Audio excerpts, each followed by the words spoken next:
तो आज हम लोग समरूप तथा सर्वांगसम के बारे में पढ़ेंगे। ये आकृति होती है। तो समरूप आकृति वो आकृति होती है जैसे कि दो या दो से अधिक आकृति जिसका आकार समान हो लेकिन उसका आमाप समान नहीं हो। आमाप मीन्स मेजरमेंट, यानी कि या लंबाई हो, चौड़ाई हो, या फिर ऊंचाई हो, या फिर उसका रेडियस हो, त्रिज्या हो, वो अगर समान नहीं होगा तो वे दो आकृतियां समरूप आकृति कहलाएगी। तो समरूप आकृति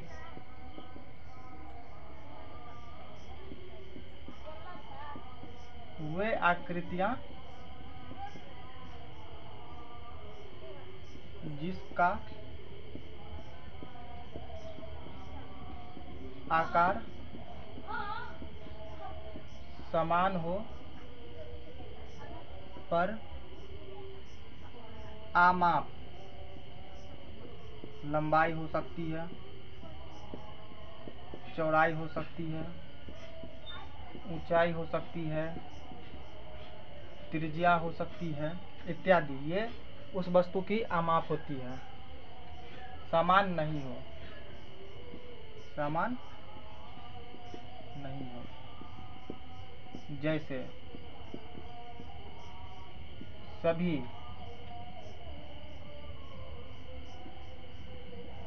समबाहु त्रिभुज समरूप होती है, यानी कि वो देखने में तो एक ही जैसे होते हैं, समरूप होते हैं। सभी वृत्त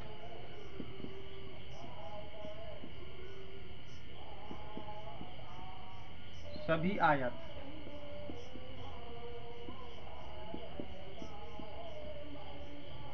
सभी वर्ग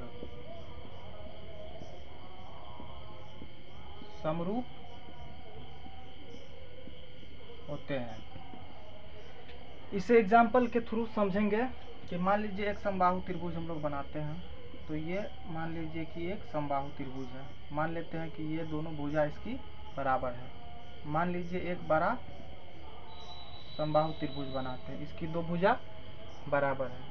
मान लीजिए इससे थोड़ा एक और बड़ा हम लोग समबाहु त्रिभुज बनाते हैं, ये भी दो भुजा आपस में बराबर है। तो ये जो सारी आकृति है ये क्या है? समरूप है। क्यों? क्योंकि देखने में तीनों एक जैसी है, इसीलिए ये तीनों आकृति क्या होगी? समरूप होगी। और देखने में एक जैसे हैं। मान लीजिए इसका ये मान लीजिए 5 सेंटीमीटर का होगा, तो ये भी 5 सेंटीमीटर का होगा। ये मान लीजिए 7 सेंटीमीटर का होगा, तो ये भी 7 सेंटीमीटर का होगा। ये मान लीजिए 9 सेंटीमीटर का होगा, तो ये भी 9 सेंटीमीटर का होगा। तो देखिए सभी समबाहु त्रिभुज जो देखने में क्या है? देखने में ये आकृति एक जैसी लग रही है। इसका आकार क्या है? सेम है। जैसे ये समबाहु त्रिभुज है, ये भी तो समबाहु त्रिभुज ही है, और ये भी समबाहु त्रिभुज ही है। लेकिन इसका आमाप, यानी कि इसका जो लंबाई, चौड़ाई, ऊंचाई जो भी कुछ है, त्रिज्या होती है, या मान लीजिए इसका साइड है, तो इसका साइड क्या है? डिफरेंट है। सब में अलग अलग है। तो इसीलिए ये क्या हो गई? समरूप आकृति हो गई। तो इसे ही समरूप आकृति कहते हैं। तो अब हम लोग सर्वांगसम आकृति के बारे में जानेंगे।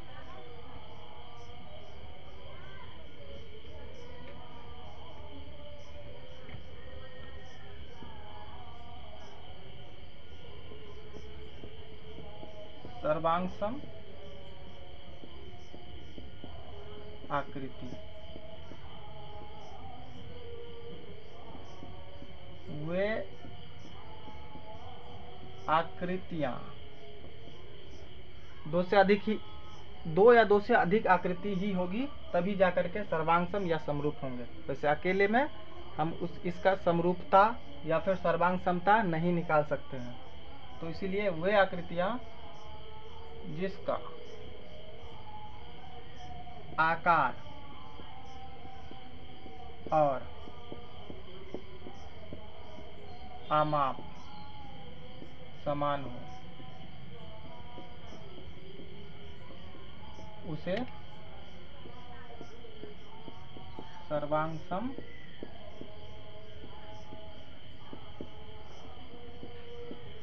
आकृति कहते हैं।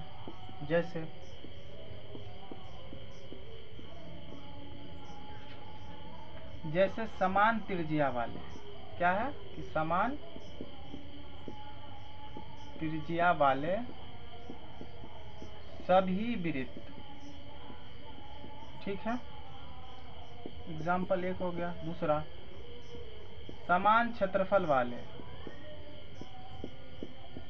या ऐसे भी कह सकते हैं कि समान लंबाई या चौड़ाई वाले, समान क्षेत्रफल वाले सभी, सॉरी वृत्त नहीं, आयत